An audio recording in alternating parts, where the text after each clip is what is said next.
Всем большой привет! Я рада приветствовать вас на своем канале. Сегодня мы будем плести вот такие вот серьги. Это у меня первая сережка, а вместе мы с вами сейчас сплетем вторую, точнее пару к этой сережке. Сережка у меня готова не до конца.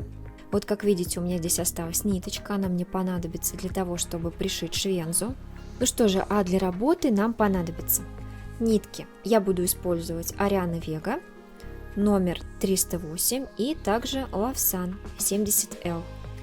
Далее нам понадобится ярко-желтый бисер, бусины разного оттенка, а также нам понадобится пара челноков и один тонкий крючок. Серьги после плетения у нас будут двухсторонними. Это первая сторона и вторая. Использовать вы их можете на разную сторону, какое вам больше нравится. Мне нравится вот это. Ну что же, давайте приступим к плетению сережек. Заранее на челноки я намотала нити. На одной у меня желтый цвет, на другой темно-коричневый. На темно-коричневую нить мы надеваем сразу же 12 бисеринок. Их мы будем вплетать в процессе плетения первого мотива. Первый мотив будет плестись вот по такой схеме. Посмотрите, я написала ее сразу. А теперь подробно вместе разберем ее и сплетем. Для начала связываем два кончика нити. Плести работу мы начинаем с ярко-желтых нитей. Первое колечко у нас будет 5 пико, 10 пико 5.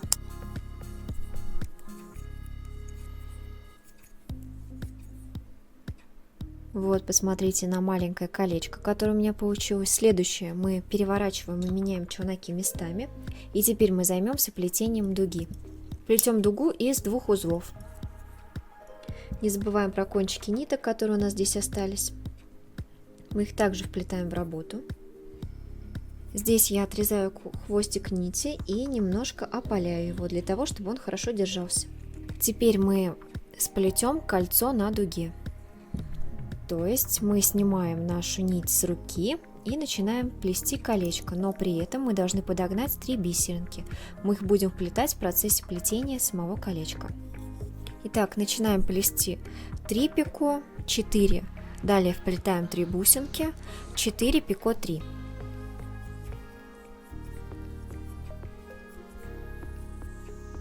Пико делайте не слишком большими, потому что они у нас будут соединительными.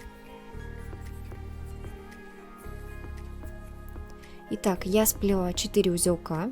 Далее подгоняю бисеринки, все 3.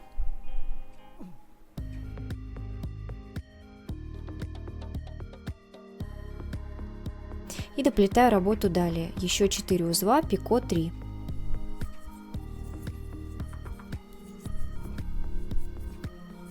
Вот наша работа. Далее мы доплетаем дугу также из 2 узелков.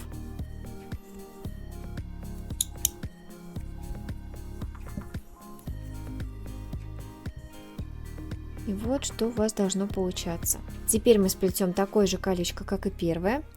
По схеме 5 пико, 10 пико 5, но не забываем, что здесь мы теперь должны выполнить соединение за предыдущее колечко. У нас здесь есть пико, вот за него мы и будем соединяться. Плетем первых 5 узлов.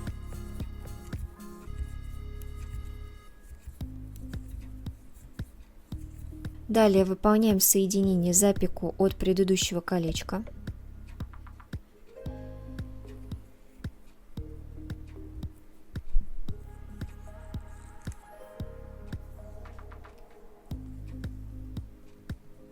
Доплетаем 10 пико 5.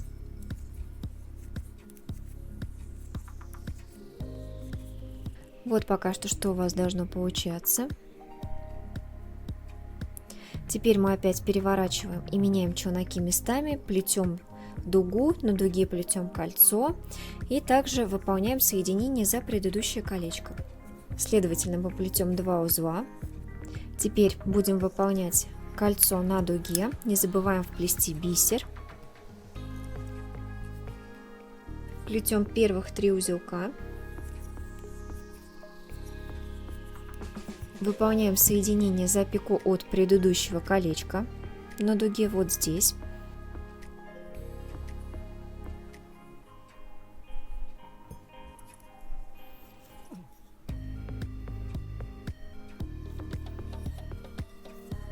Далее плетем 4 узла, вплетаем бисер, еще 4 узла, пико и 3. Доплетаем еще 2 узла, заканчиваем плетение нашей дуги. Хорошенько подтягиваем работу. И так мы должны сплести 4 колечка с каждой стороны. Но при плетении последних колечек боковых, то есть четвертых сверху и снизу, мы должны замкнуть наш мотив. Он должен у нас получиться замкнутым. Я отдельно вам сейчас покажу этот момент, а пока что плетем третьи колечки. Итак, я сейчас закончила плетение начала четвертого колечка. Вот посмотрите, я сплела 5 узлов, выполню соединение, сплела 10 узлов, и теперь буду выполнять соединение. Его здесь выполнять не совсем удобно, поэтому нужно сделать это очень максимально аккуратным.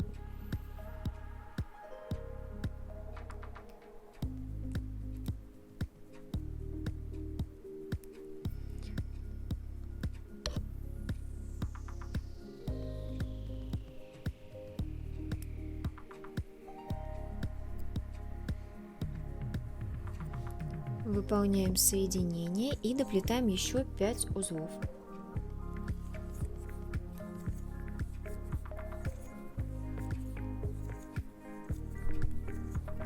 Колечко аккуратно затягиваем.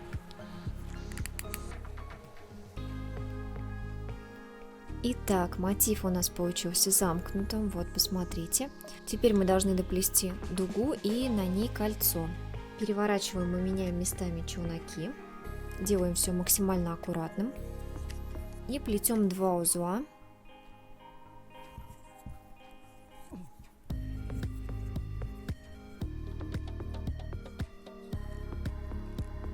Подтягиваем, после этого снимаем нить с рук и доплетаем последнее колечко, замыкающее, которое мы должны будем соединить не только с предыдущим, но также и с первым колечком.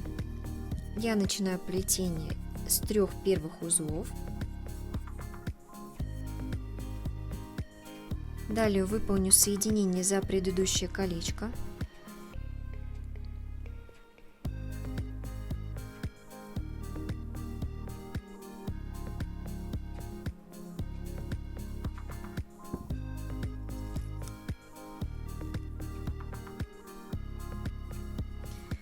Плету 4 узла.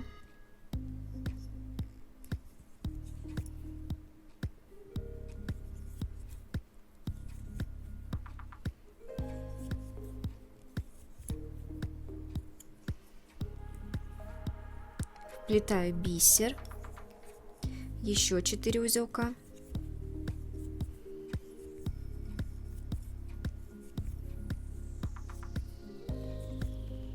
И теперь мы замыкаем этот мотив, соединяя первое колечко с последним.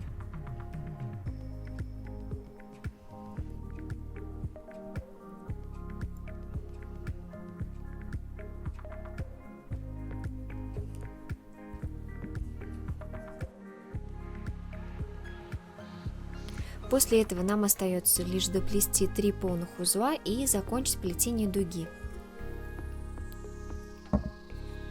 У меня как раз кончилась нить, прям вовремя. Мы немножко расправляем нашу работу и смотрим на результат.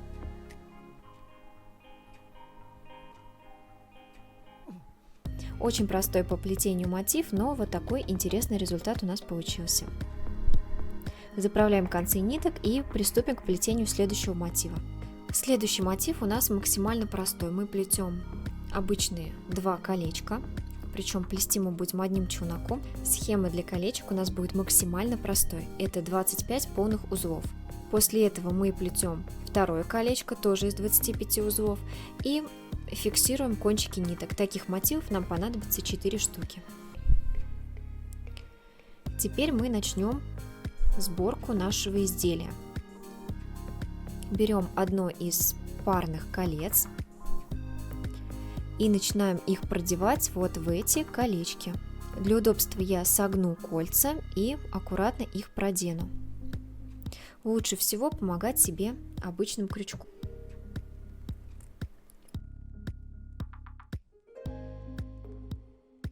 Протаскиваем и загибаем. И так мы будем делать все 4 мотива.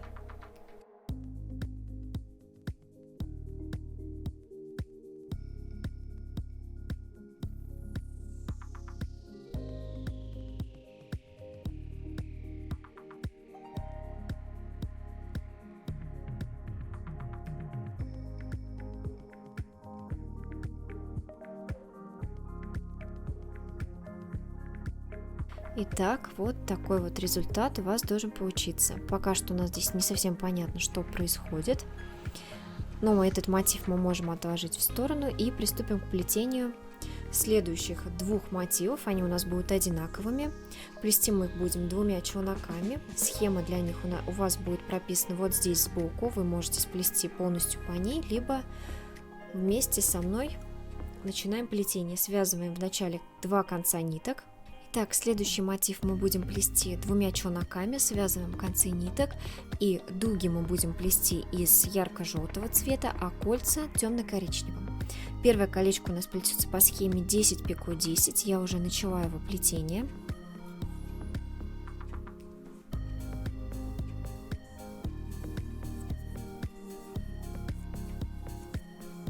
Вот так вот у нас будет выглядеть колечко. Далее мы переворачиваем челноки местами и желтыми нитками начинаем плести дугу из 20 узелков.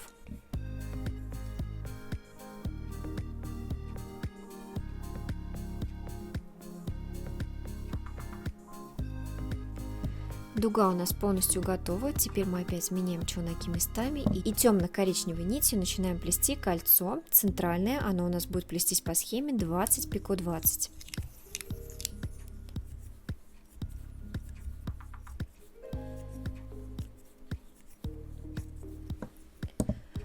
Колечко хорошенько затягивайте.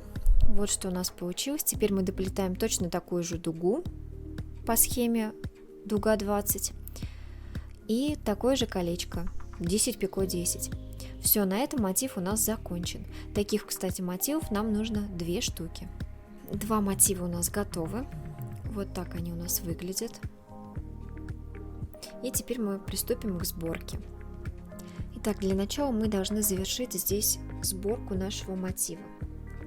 То есть каждое из колечек, которое мы продели в основу, мы должны дополнительно пройти колечко в кольцо. То есть верхнее мы подкладываем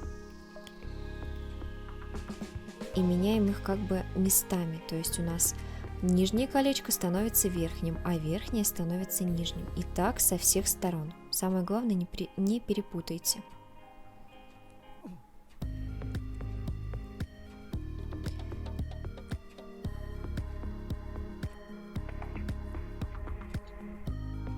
Вот 2 у нас готово. Теперь 3.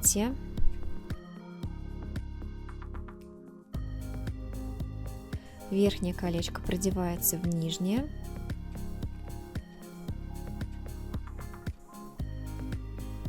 Вот так. И снова последнюю 4-ю пару мы точно таким же образом собираем. Теперь мы берем 2 любых колечка, которых вам нравится, и начинаем собирать далее. Мы должны аккуратно пройтись сквозь вот эти маленькие колечки, которые у нас стали нижними. Проходиться мы будем изнутри на лицевую сторону. Вот так. Одно колечко проходит у нас. Раз. И точно так же пройдемся вторым кольцом. Для удобства я их немножко сгибаю.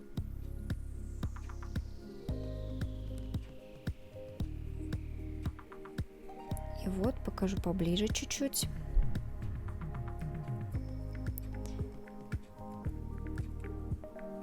Прошлись. Теперь мы должны будем пройтись сквозь колечко.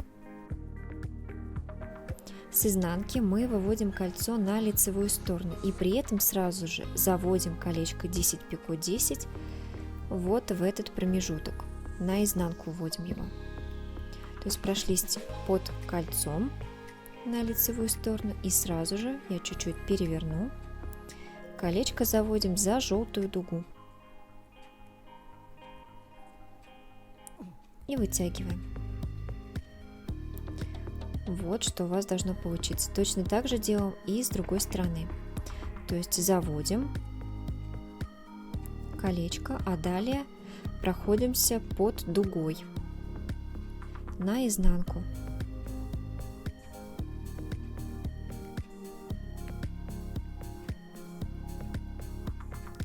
Снова подтягиваем. Итак, вот покажу вам поближе. То есть мы аккуратненько подтягиваем, расправляем работу. И вот что у вас должно получиться. Это пока что только одна сторона. Теперь мы поворачиваем работу и то же самое сделаем с двумя оставшимися мотивами, которые у нас есть вот здесь вот. Итак, продеваем в начале с изнанки на лицевую сторону 2 боковых колечка. Продеваем именно сквозь нижний ряд, верхние колечки мы не трогаем. Одно и второе.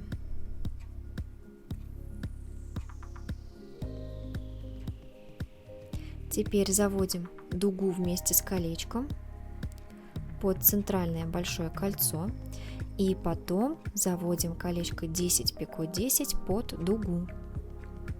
С лицевой стороны на изнанку проходимся. Подвернули одну сторону, подтянули сразу же. И точно так же сделаем и со второй стороны. Опять под центральное кольцо большое. Далее уводим колечко 10 пико 10 под дугу и подтягиваем.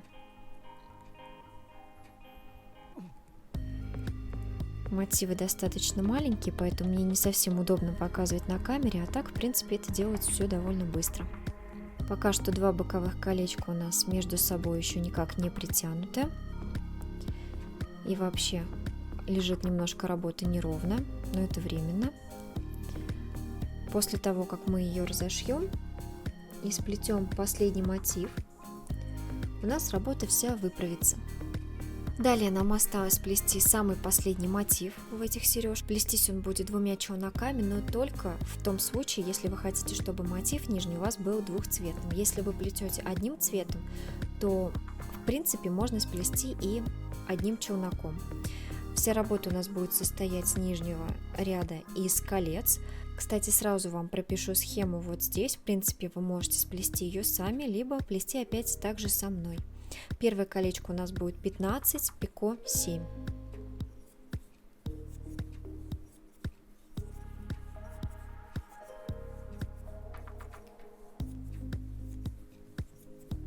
Колечко затягиваем и меняем челнок на желтый, потому что следующее колечко мы будем плести другого цвета. Теперь мы сплетем кольцо 10 пико 10, но при этом будем выполнять соединение за пико от предыдущего колечка. Я также здесь сразу зафиксирую кончики ниток, чтобы их вплести сразу в работу.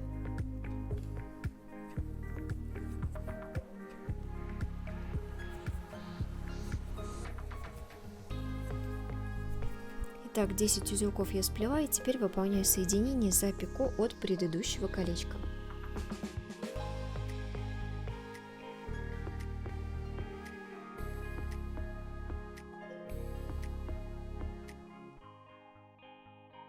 И доплетаю до конца еще 10 узлов. Вот что у вас должно получиться. Далее мы будем плести коричневой опять нитью. Плетем по схеме 7 пико, 12 пико, 7.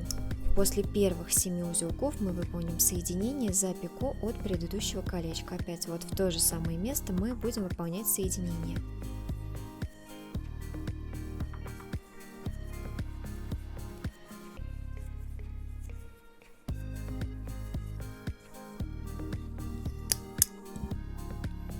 Итак, 7 узлов я сплела, выполняю соединение.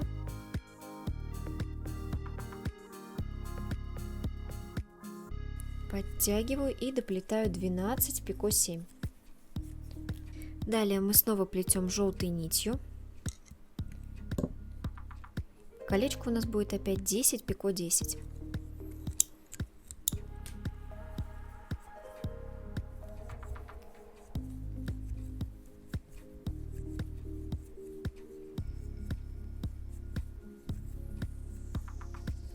Теперь мы выполним соединение за пико вот здесь.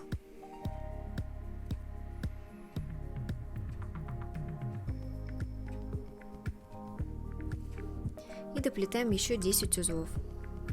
Теперь я отрезала кончик нити от желтого челнока и сразу же вплету его при плетении последнего колечка. Оно у нас будет плестись по схеме 7, пико 15. После этого мы сможем заправить кончики ниток.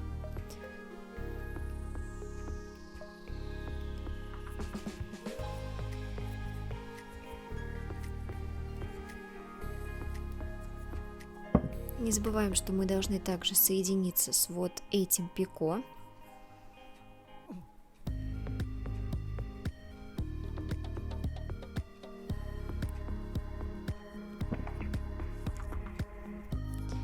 И все, после этого мы можем спокойно доплести наше кольцо.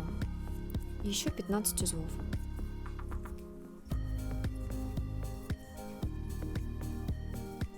Наш последний мотив полностью готов. Он будет у нас вставляться вот сюда. Вот так. Пока что, конечно, сережка еще выглядит не очень презентабельно, но сейчас мы наденем иглу на нить и приступим к расшивке. Нам понадобятся наши бусины, которые мы отложили в самом начале. У меня здесь одна бордовая для сердцевинки, 4 красных и 4 коричневых блестящих бусины. Для начала я зафиксирую кончик нити в один из узелков сверху.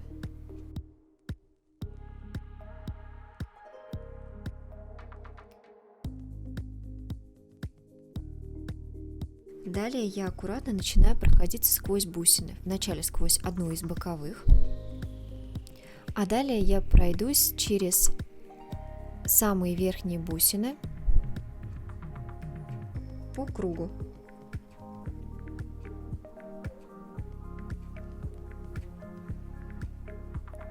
После этого мы не затягиваем верхушку, вкладываем туда одну из красных бусин.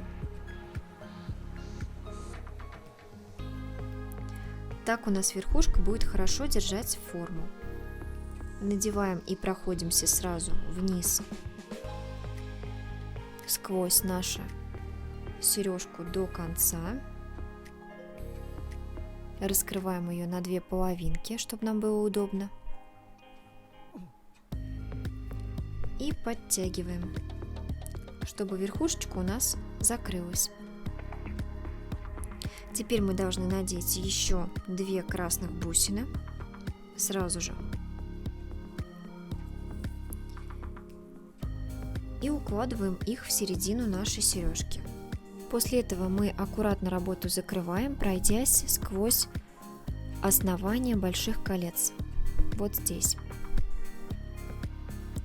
Вначале в одну сторону проходимся, а потом дополнительно пройдемся и во вторую сторону.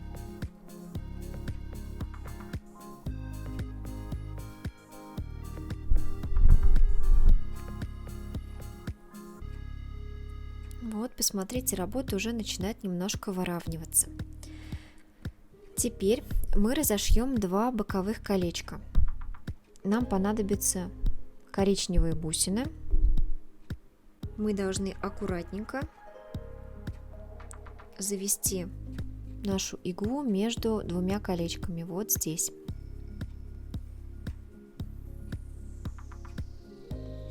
Надеваем одну из коричневых бусин и начинаем пришивать ее за пико от боковых колечек.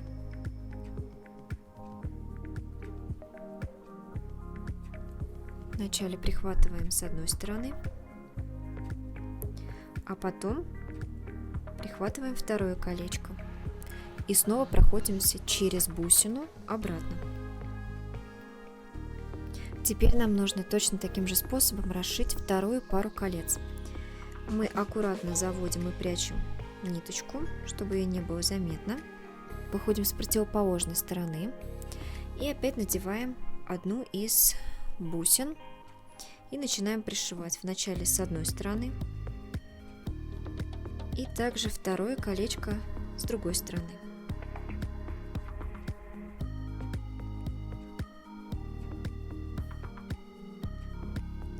Сразу же проходимся через бусину и выходим посередине.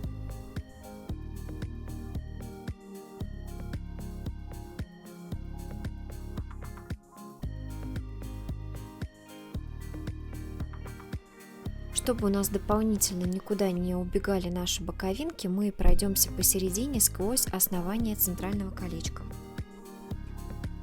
Теперь работу аккуратно складываем и начнем пришивать следующий мотив. Надеваем бусину, подгоняем ее к работе, и теперь мы будем подкладывать наш мотив. Мы должны будем пройтись в основание центрального коричневого колечка.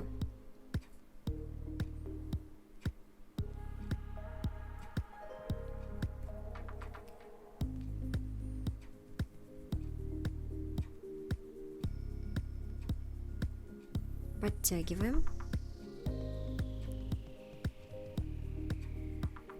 И теперь нам осталось шить нашу нижнюю коричневую бусину. Я ее снова надеваю на иглу и прихватываю вначале с одной стороны за пико от большого кольца,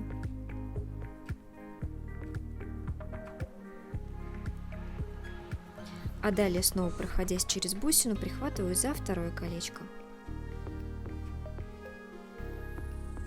В принципе, уже работа почти готова, нам остается расшить лишь обратную сторону. Теперь мы снова проходимся в нижнюю бусину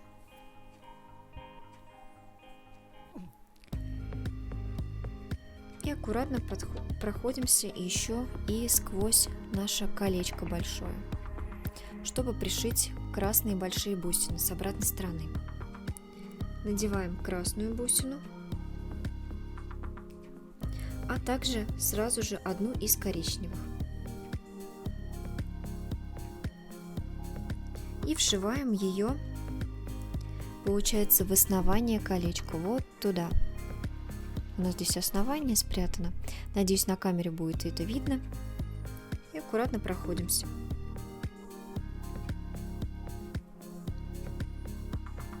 Я сразу же прохожусь дополнительно через основание всех красных бусин, которые находятся у меня внутри.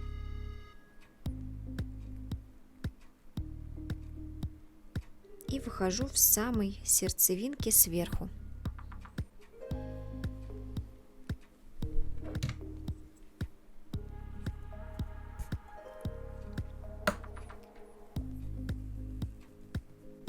Немножко подтягиваю, и вот что у меня получается. Вот это у меня как бы изнанка, то есть одна из сторон, а вот здесь вот у меня вторая сторона. То есть вы можете в зависимости от вашего желания и настроения выбрать одну из любых сторон. Если честно, я даже не знаю, какая из сторон мне нравится больше. Ну и вот так вот выглядят мои серьги. Ну а теперь я уже приделаю швензы к своим серьгам и вернусь к вам, когда у меня будет полностью готовый результат. Ну что же, мои серьги полностью готовы. Вот такой результат у меня получился. Посмотрите, какая красота. Мне очень нравится, как они смотрятся. Они не крупные и не совсем маленькие. Их и заметно, и можно надеть почти под любой вид одежды, кроме, наверное, спортивного. Ну прям вообще, если еще и сделать каких-нибудь достаточно нейтральных оттенков, не желтый, например, с коричневым, а сделать какой-нибудь, возможно, там синий с серым, то, наверное, этот вариант будет прям вообще идеально ежедневным. Ну что же, если вам также понравился мастер-класс, как и мне, то не забывайте поставить мне пальчики вверх, а также подписывайтесь на мой канал. На сегодня я хочу попрощаться с вами. До новых встреч. Пока-пока.